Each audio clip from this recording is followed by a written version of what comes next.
माननीय पशुपालन मंत्री श्रीमान लखन पटेल जी, नव नियुक्त प्रशासक अपेक्स बैंक श्रीमान महेंद्र सिंह जी, पीएस उमाकांत उमराव जी, सचिव निशांत बरवड़े जी,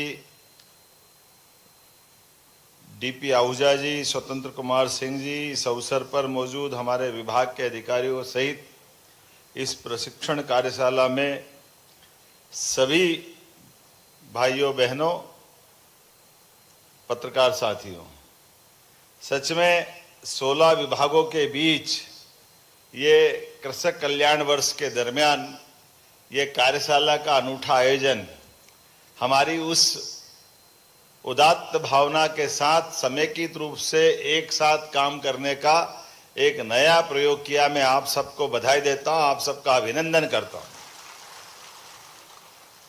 हम अपने अपने विभाग में काम करते हैं, हम अपने दायरे के लक्ष्यों की तरफ अपनी ताकत से काम करते हैं, लेकिन एक साथ बैठ करके समेकित रूप से हम सब मिलकर के हम सबका लक्ष्य अगर पवित्र है तो ये बात सही है कि हमको इकट्ठे होकर के इस कार्यशाला के माध्यम से इस वर्ष को सार्थक करने का ये अनुपम एक उदाहरण भी बन रहा है और मौका भी मिल रहा है।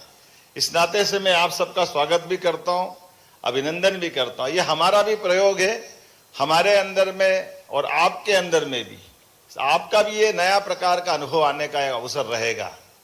लेकिन ये बात सही है, एक प्लेटफॉर्म पे 16 विभाग अगर किसान कल्याण से जुड़े हुए, यद्यपि ये दायरा बड़ा भारी है, इसमें अब किसान कल्याण की बात करें तो शुरू में यही कठिनाई थी कि हमारे कौन से विभाग छोड़े।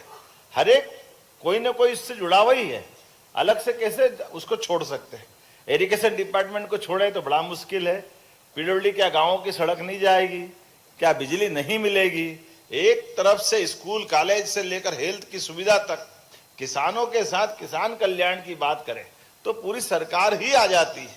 लेकिन कहीं ना कहीं तो एक दायरा बनाना पड़ेगा, इसलिए उस दायरे को कुछ तरह से निकाल करके जोड़ने का प्रयास किया है।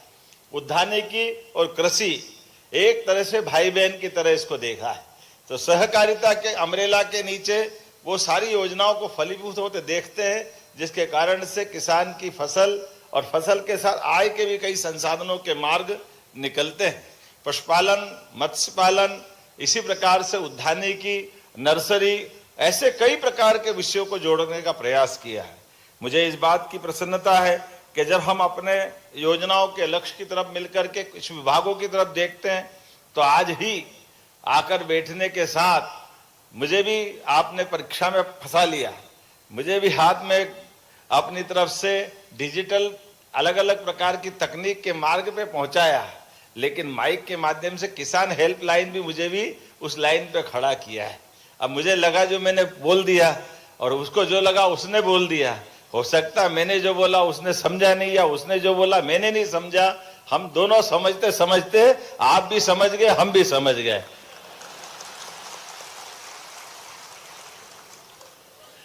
अब ये वास्तव में सही में प्रशिक्षण और कार्यशाला है, हमारा भी आपका भी, क्योंकि जब हम नया प्रयोग कर रहे हैं तो हम अगर इसका आनंद भी लेंगे, विनोद भी करेंगे, तो ये हमारे पे भी असर डाल रहा है, आप पे भी डाल रहा है।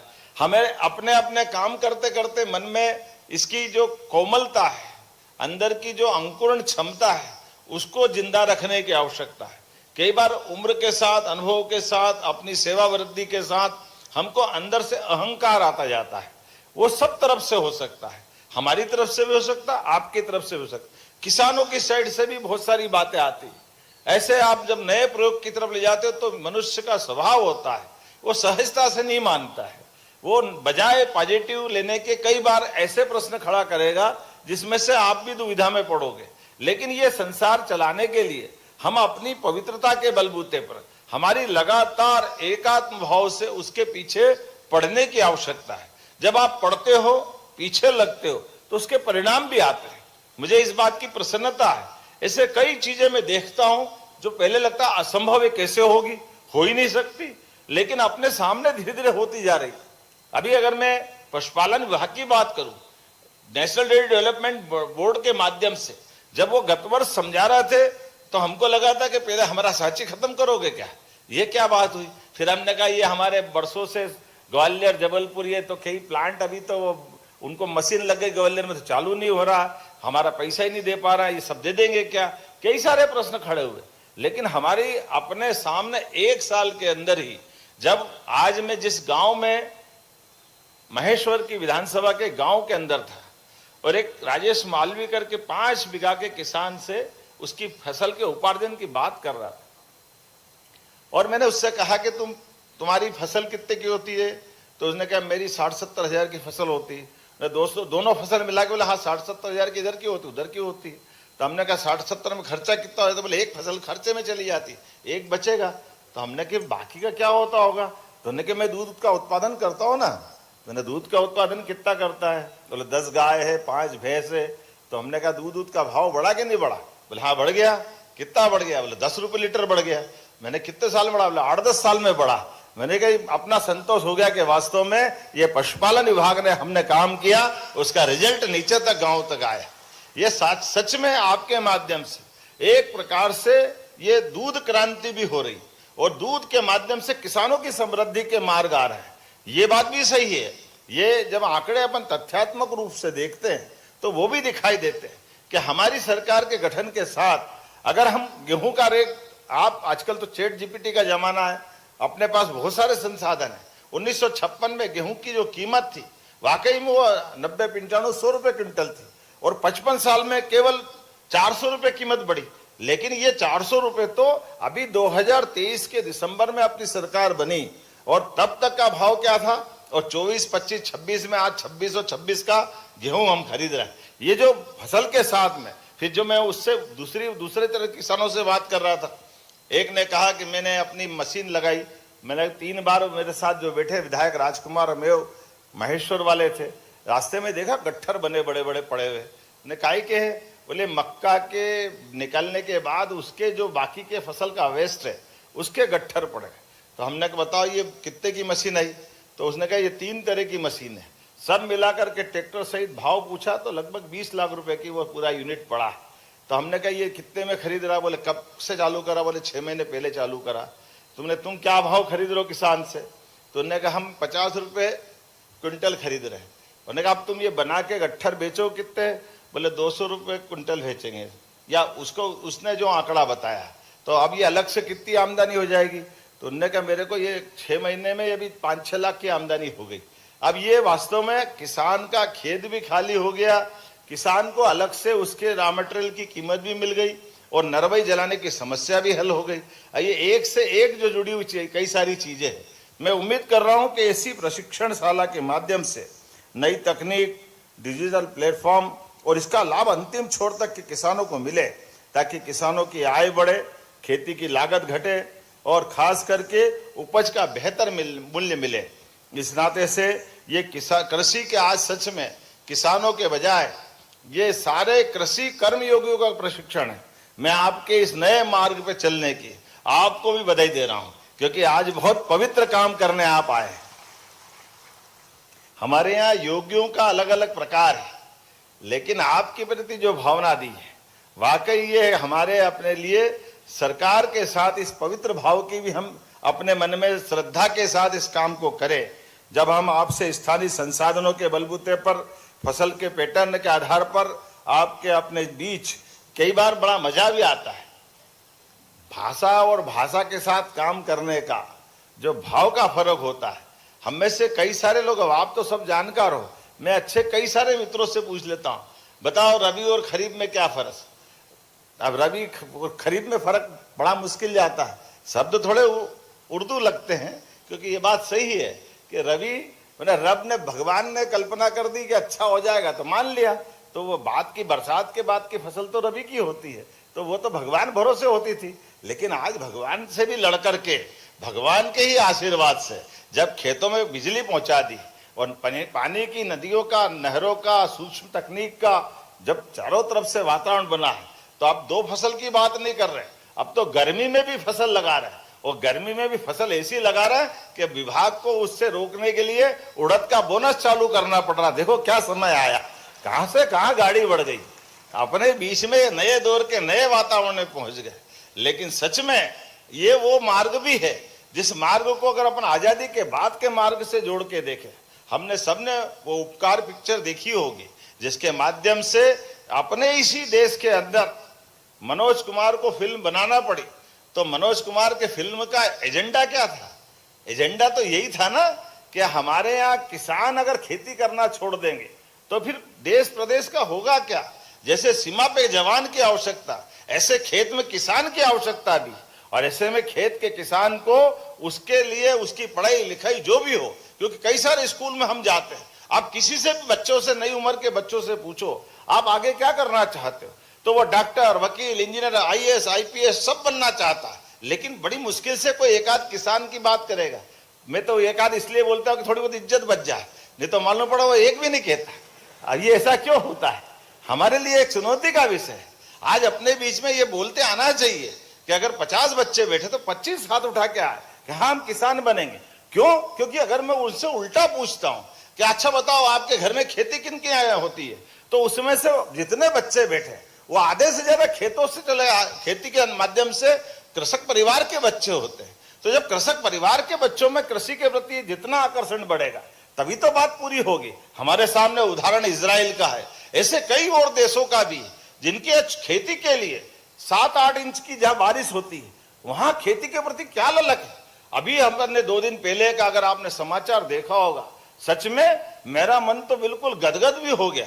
अभी अभी मणिपुर के अंदर से, अपने इस देश के अंदर से इजराइल के लोग विमान लेकर के आए, और विमान लेकर आने के बाद ये मैतई और कुकी इन संप्रदाय के बीच एक उनके अपने संप्रदाय के लोग भी 2000 साल से हमारे देश के अंदर रहे, और उन्होंने उनसे रिश्ता जोड़ा कि 2000 साल पहले के आप उस इतिहास में वहां इजराइल के अंदर निवास करते थे। अब आप यहाँ पीढ़ियों निकल गई, आपके हजारों 2000 साल हो गए, लेकिन कोई बात नहीं, अपना देश आज खड़ा हुआ है और खड़े हुए देश में आपका अधिकार वहां जिंदा है। तो आपकी इच्छा हो हम आपको इजराइल ले जाना चाहते हैं, और इजराइल में वो सब आपको देंगे जो आपको देश में होना चाहिए। मुझे खुशी है 800 से ज्यादा उस बात के इंटरेस्टेड लोग विमान में बैठ के इजराइल गए। ये किसानों के और खेती और अपने देश के प्रति प्रेम का उदाहरण है। कभी कभी लगता कितना अटपटा लगता हो, हजारों साल से जो यहाँ रहते आए, लेकिन इस भावना के बलबूते पर कि हाँ हमारी जड़ें जहां जुड़ी है वहां की व्यवस्थाओं के साथ, और वहां की व्यवस्थाओं के साथ खेती किसानी के बलबूते पर, कि इजराइल तो रेगिस्तान का एक तरह से हिस्सा था, लेकिन इजराइल ने अपनी क्षमता योग्यता से कितना बदलाव लिया है। मुझे इस बात की प्रसन्नता है, यशस्वी प्रधानमंत्री नरेंद्र मोदी जी के नेतृत्व में केन बेतवा नदी जोड़ो अभियान, पार्वती कालीसिंध चंबल योजना, अभी हमको तो थोड़ा कम मालूम पड़ेगा। मैं अभी राजस्थान की यात्रा पे गया था, जो अपना कोटा लगा हुआ उस तरफ का बेल्ट, और उस तरह के 15 जिलों में हमने हमारी चंबल, पार्वती, कालीसिंध, ये तो नदी हमारे यहाँ से जाती है। हमारा वो डैम गांधी सागर वाला भरा हुआ था, हमको उतना फर्क नहीं पड़ा, लेकिन वहां के लोगों को लगा चमत्कार हो गया। राजस्थान के लोग मध्य प्रदेश को इतना धन्यवाद दे रहे हैं कि आपने पार्वती कालीसिंध चंबल योजना में हाँ करके हमारे 15 जिलों से पूरे राजस्थान पे बहुत बड़ा एक तरह से मदद करने का काम कर दिया। मैं एहसान शब्द तो नहीं बोलूंगा, क्योंकि वाकई वो तो सूखा प्रदेश था, ऐसे में उसको पानी की दरकार ज्यादा थी। ये भाग्य की बात है, मध्य प्रदेश नदियों का मायका है, इसलिए हमारे यहाँ जितनी जल राशि है आप अंदाज लगा लो। ये नर्मदा वैली के बलबूते पर यशस्वी प्रधानमंत्री ने 2002-3 के बाद पूरे देश के सामने गुजरात को आर्थिक रूप से सशक्त बनाया, तो मां नर्मदा की कृपा से बनाया है। ये हमारे सामने का चमत्कार। कहां इजराइल की बात करें, इजराइल तो बहुत दूर की बात हो गई, लेकिन हमारी मां नर्मदा के आशीर्वाद से, और हमारा मां नर्मदा का संबंध कितना था, इतनी लंबी चौड़ी हमारी जलराशि थी, लेकिन हमको समय लग गया।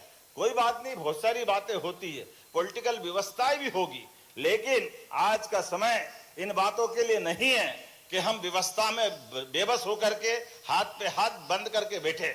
मुझे इस बात की प्रसन्नता है, हमारे देश के प्रधानमंत्री भी, भारत सरकार भी ऐसे सारे कामों को बढ़ावा दे रहे हैं। इसलिए नदी जोड़ो अभियान के लिए 90% राशि माननीय प्रधानमंत्री राज्यों को दे रहा है। ये हमारे लिए सौभाग्य की बात, क्योंकि ये बात बिल्कुल सही है। रही मन पानी राखिए, बिन पानी सब सून, पानी गए न उबरे मोती मानस चून।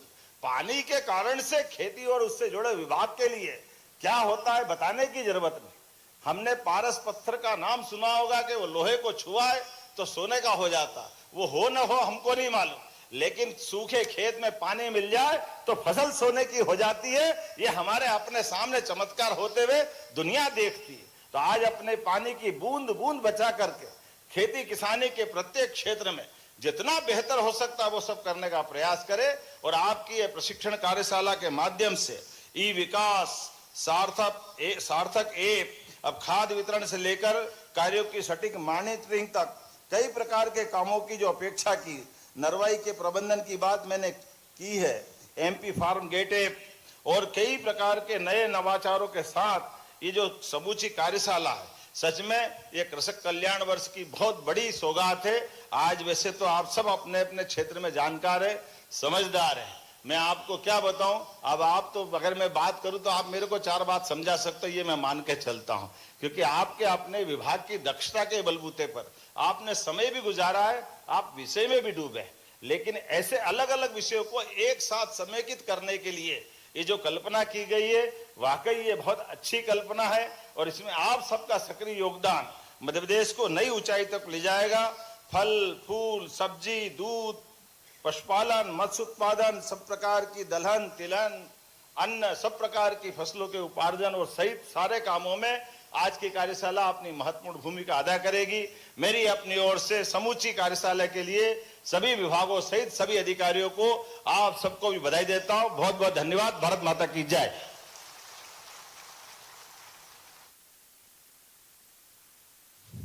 बहुत बहुत धन्यवाद माननीय मुख्यमंत्री जी। और आपके नवाचारों से ही निरंतर मध्य प्रदेश का कृषि समृद्ध और संपन्न बनता जा रहा है। और अब मैं आभार प्रस्तुतिकरण के लिए निवेदन करती हूँ संचालक कृषि श्री उमाशंकर भार्गव जी।